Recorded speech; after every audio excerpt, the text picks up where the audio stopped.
कृष्णाय वासुदेवाय धन्वन्तराय अमृत कलश हस्ताय सर्व भय विनाशाय सर्व रोग निवारणाय त्रिलोक पथाय त्रिलोकनाथाय श्री महाविष्णु स्वरूप श्री धन्वंतरी स्वरूप श्री श्री श्री औषध चक्र नारायण नमः।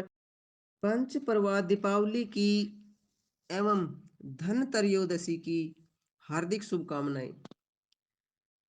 जो मंत्र, जो स्रोत स्क्रीन पर दिखाई दे रहा है, जिसको हमने बोलकर भी बताया, आज ही के दिन से इस स्रोत्र को, इस मंत्र को मात्र 3 बार जपना है, चूकना नहीं है। आज ही के दिन से शुरू करना है और मात्र 3 बार ही करना है, ज्यादा समय भी नहीं लगेगा। इस मंत्र को आप सुबह या शाम किसी भी वक्त नहा धोकर कहीं भी बैठकर आप आराम से कर सकते हैं। धन त्रयोदशी को देवों के वैद्य धन्वंतरी का प्राकट्य दिवस माना गया है।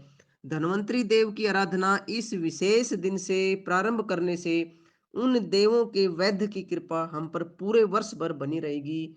इसके लिए इसे आज ही से शुरू कर दें और पूरे वर्ष करें और अगले वर्ष दोबारा इसको शुरू करके रिचार्ज कर ले। बहुत सारी वस्तुओं का कोई आयोजन नहीं करना है आपने, मात्र सुबह शाम सिर्फ स्नान करके आपने करना है। धन्वंतरी जी ने आयुर्वेद को जन जन तक पहुंचाया, तो उनकी यदि आराधना करेंगे तो क्यों नहीं वो हम पर कृपा करेंगी।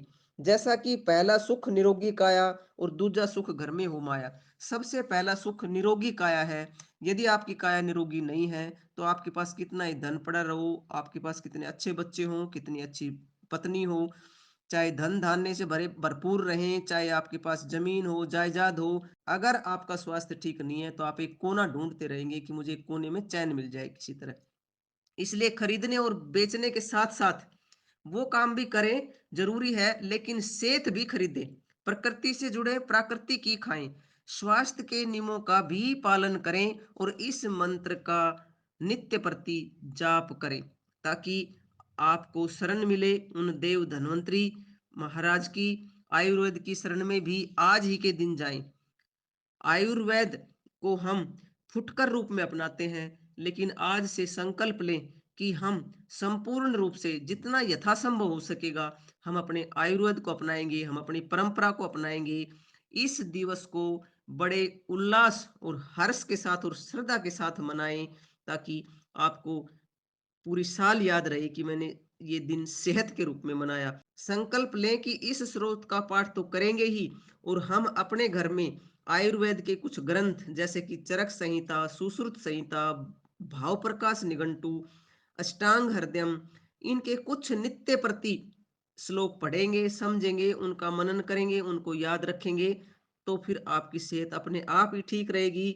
शरीर के बारे में, मन के बारे में इनमें बड़ी ही बारीक जानकारियां दी गई हैं। ये ऋषियों की वाणी है, ये सनातन की वाणी है। तो आइए अपनी परंपरा से जुड़िए और आज के इस दिवस को सेहत के दिवस में, धन्वंतरी दिवस में, उन देवों के वैद्य धन्वंतरी जी के रूप में मनाएं।